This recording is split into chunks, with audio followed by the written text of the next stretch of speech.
couple of interesting stories that are out here. Number one, which is a sporting news story, the XFL confirming that they have had contract talks with Colin Kaepernick. So we will see if Colin Kaepernick reappears playing football in the XFL. And number two, on the subject of spring football, John McMullen, I have been enamored by this AAF story since the beginning.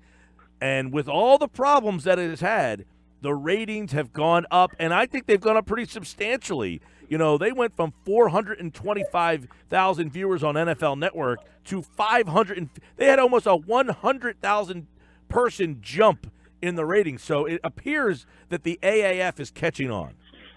Good. Well, I don't know about that. I don't think any of the problems were related to the actual product itself, though. So I don't think the ratings were disappointing at 400 or 500,000. But can good ratings do anything for them?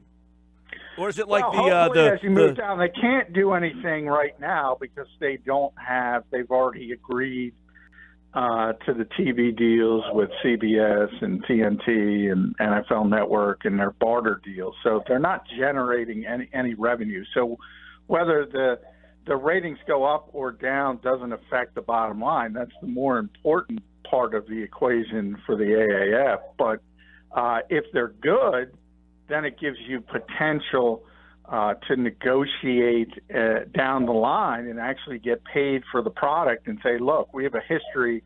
We delivered these ratings for this network, and we can do this for you, and maybe get paid. So from that point, it's a positive.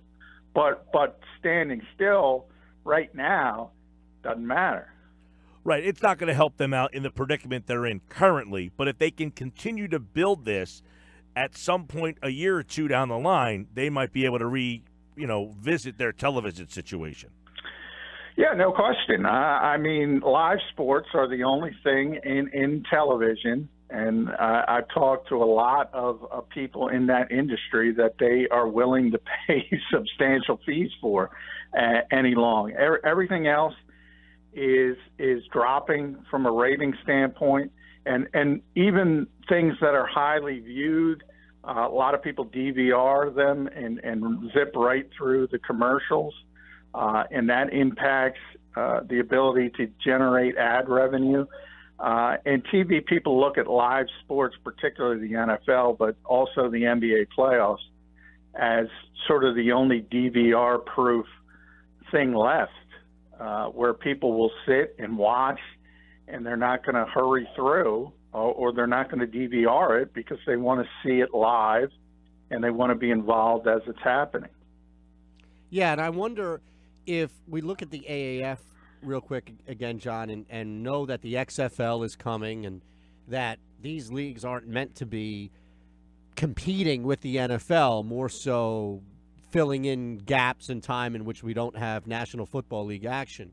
Do you look at this as kind of a tester and seeing like, okay, Vince McMahon and the XFL and maybe others are looking at this from afar saying, all right, well, by 2020 and when the XFL comes to play, either the AFL will be tweaked or it'll be gone and the XFL can learn from mistakes?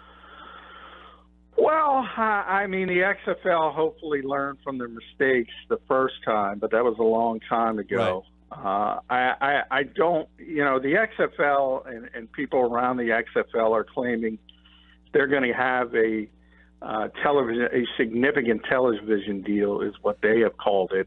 But they were supposed to announce it within 2 or 3 weeks about a month ago. So as it continues to go on, I question if that's true. I think it all depends on can they get a television product to buy what they're selling. I think that's it. That's the only way either league can succeed long term. I think people don't realize, even with bulletproof sports like the NFL and the NBA, people don't realize how much they rely on television money. And if that were to go away overnight, it's not going to, but if it were, both of those leagues would be in trouble. They would be slashed dramatically as far as salaries, basically in half. more than half. It would totally change the landscape of the leagues. That's the golden goose. It's always been the golden goose. It continues to be the golden goose. In the XFL, and part of the reason they revamped this is because of what the WWE got in their latest round of television negotiations. They got $1 billion. And that's how desperate TV people are for live programming that people watch and sit down and don't DVR. For people out there, the WWE got a contract with Fox Network Television, and there's some talk that they're going to put their NXT product on FS1. So I'm wondering if McMahon bundled the XFL into Fox somehow. Is that something that you think? No, because the WWE is a public company, and they've already released the figures for the new television deal. So it's separate. It's a separate company on paper. They have to negotiate separately, and they may have a good relationship with Fox. They may have a wink-wink deal with Fox. But it won't be. It's not a part. It's not already bundled to the WWE product because that's already been public and every quarter you have to, as a public company, you have to release records, and we've already seen that TV deal. Yeah, it'd help too if you have analysts that aren't caught on hot mics ripping the fact that nobody's watching their product. That was pretty funny. That was great. What happened? Rod Woodson. You didn't see this? No. Now, now, to be fair, they were doing the game on Bleacher Report, correct? This was not even on a television channel. Yeah, it was on the Bleacher Report app. Correct. And it was Marvin Lewis, Rod Woodson, and then Alex Flanagan and somebody else. I don't know who the other girl was. But Woodson's on a hot mic saying, "No." He doesn't realize he's on. No. His well, mic's on. They're on, like, getting ready for the halftime to come up. Okay. And the mics are apparently hot. And Marvin Lewis says to the host, the Alex Flanagan, "Man, Hackenberg, 50%, man. Not even in this league can he play." And she said, "Bring that up, Coach. We can get into that." Yeah. And then Woodson said, "Don't worry. Nobody's watching and nobody cares." Now, how do you deal? Like, it's one thing if Rondé Barber makes a flub and says something because you know that the NFL is a machine and they can survive no matter who you have to move on from. But can the AAF afford to move on from Rod Woodson? Well, no, and they're probably not happy with it. But again, you don't have any leverage really. And a lot of these streaming outlets are going. I mean, you look at one of the reasons the ESPN went so heavily after the UFC is because they wanted to give sort of a bump to their streaming service, ESPN Plus, and then you have an app called DAZN, DAZN is what they call it, and they are just pouring in outrageous money to things like boxing and mixed martial arts and trying to get their platform off the ground. So everybody's trying to sort of predict where a new generation of viewers is going to go. Everybody think ultimately it's going to be streaming. I probably agree with it. But nobody's figured out a way how to monetize it because it's sort of like the journalism industry, and I can speak about that. I mean, no one has figured. Look, everybody wants content. Everybody wants to read or video or audio, and they all want it for free. And the same thing with streaming, and they want it. And they want it for free, or if not free, really, really cheap. And everybody's sort of trying to beat the other person to figure out how to best monetize this stuff and get people to actually buy it. And really, they're spending tons of money, and nothing's coming in. Yeah, I mean, and that apparently we've had a lot of conversations about the AAF and how they hope to make money. Like, what are their avenues of trying to make money? And I guess they're doing things like on Bleacher Report, trying to find out different ways to get their product out to different audiences. And, we'll see. But the ratings have been up. Saturday, they had 491,000 viewers, 424 the week before. And on Sunday, They had 515,000 viewers, up from 425, and they were up against the Academy Awards on Sunday night. So the 515 on NFL Network, not a bad number for the AAF. What about the Colin Kaepernick XFL? Now, they've confirmed that they're in contract talks. Do you anticipate that Kaepernick wants to play football now that this NFL thing is behind him? I don't know. I think it depends on how he is monetarily. I have a feeling he's all right. Yeah. I don't know. I don't know if that's true. I talked about it on the show. I think he didn't get as much money as people think. But as far as the XFL or the AAF, it gives credence. I'll say this: it gives credence to the story that the AP put out that he asked for $20 million from the AAF, and now he wants $20 million from the XFL. So that part of it's consistent. I don't think, from a publicity standpoint, I think it makes sense from either league, but it destroys your salary structure. So I think it's short term, it's smart, but long term, it's really, really dumb, because in the AAFs, as an example for them, they sign every player to 3-year deals for $250,000, every single player. And you can't go say, well, we're going to pay this guy $20 million. XFL has said they're going to pay their quarterbacks $250,000 to $500,000 a year, which is significant for a minor league, but it ain't $20 million. So it opens up sort of a Pandora's box to minor leagues that can't generate the revenue to sustain those types of contracts. So long term, I think it would be a really, really bad mistake.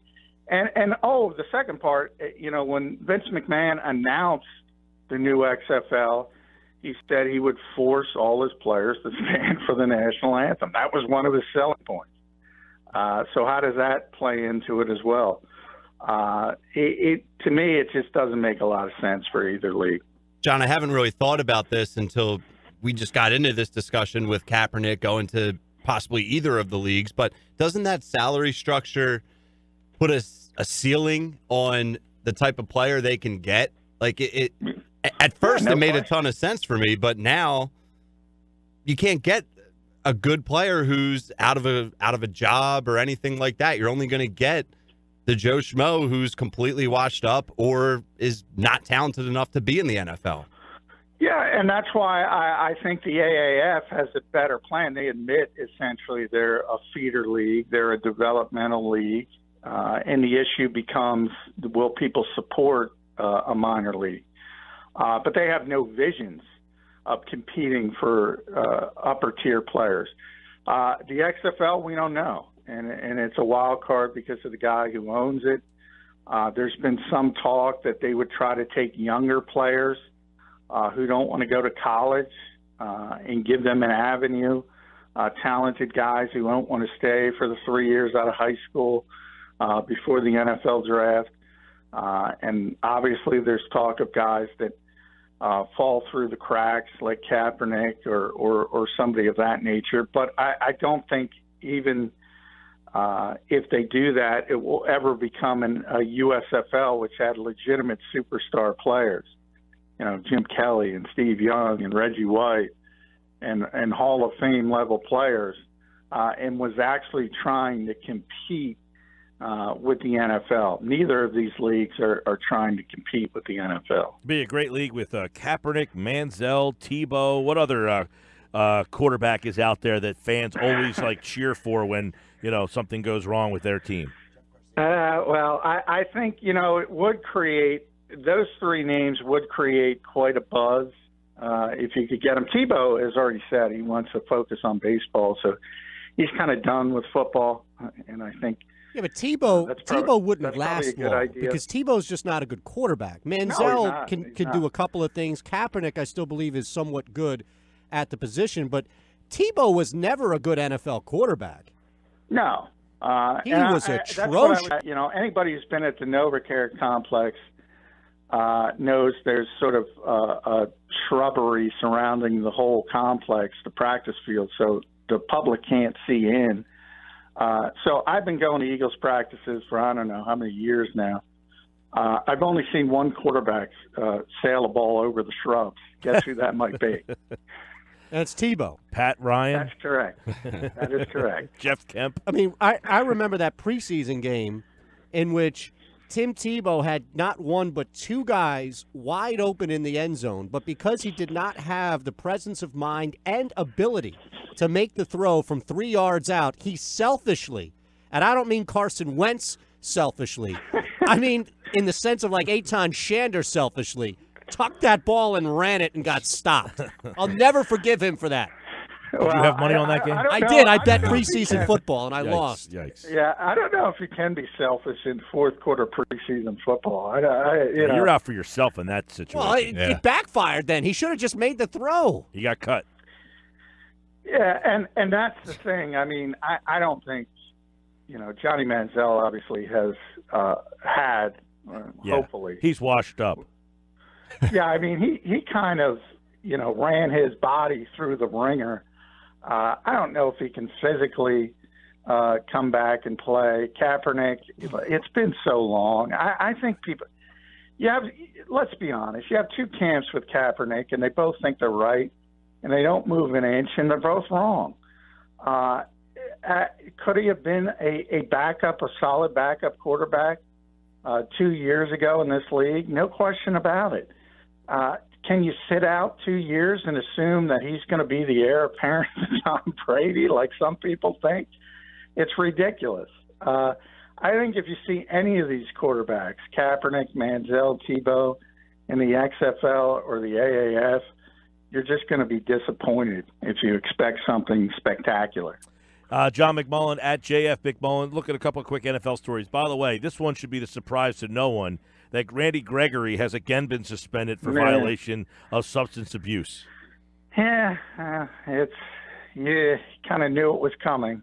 Now, the problem, with the NFL and these suspensions, and, it's one of my pet peeves because people are really uneducated on this subject, and they'll say stupid things like the NFL advocates domestic violence, but you can't smoke weed. There's a CBA, and the CBA has clear and structured penalties for substance abuse that are jointly negotiated with the Players Association. And Randy's in that system, and he's at the point where he gets indefinite suspensions when he fails again for substance abuse. Right. The personal conduct policy is much more amorphous. It's strictly up to the commissioner. And there's a sliding scale. So that's number one. Number two is, it is really, really, really, I say that 3 times on purpose, difficult to fail a test for marijuana in the NFL. You know what's coming? You know when it is? It opens, ironically, on April 20th every year. You get tested once. And once you pass that test, you can smoke all the weed you want for the rest of the year. You're going to get tested sometime between April 20th and the first week of training camp. That's the window. And it only catches people that have serious problems. You have to fail 4 tests to even get a fine. We're talking – this guy has failed probably 8-9 tests. So, it only, when you talk about the Josh Gordons of the world, the Randy Gregorys, they have significant addiction problems, and they probably need help. Yeah. So I don't think it has anything to do with football. It's got to do with far larger things about their lives. Looks like, we got that with Randy Gregory. Bengals going to try to trade John Ross. We're going to start to hear a lot of stuff this weekend at this combine, I would imagine. Yeah, this is where all the agents and GMs all get together, and this is where it all starts. This is where the Eagles will figure out if there's going to be any kind of market for Nick Foles. I can't imagine there would be at $25 million a year, but it only takes one. You see John Ross, I think, remember, the Eagles were really, really interested in him in the Derek Barnett year, but he went before that. I think, that would be, I think, worthy of a flyer from the Eagles. They need a deep threat. The one thing he can do is run. He's very cost-effective. It wouldn't cost you much as far as a draft pick, probably a 6th or 7th rounder. They have to start thinking about different ways to build this team because that Carson Wentz extension is coming. And you can't just go out and sign a wide receiver for $10 million. So I think a guy like John Ross would be a perfect fit for this Eagles team.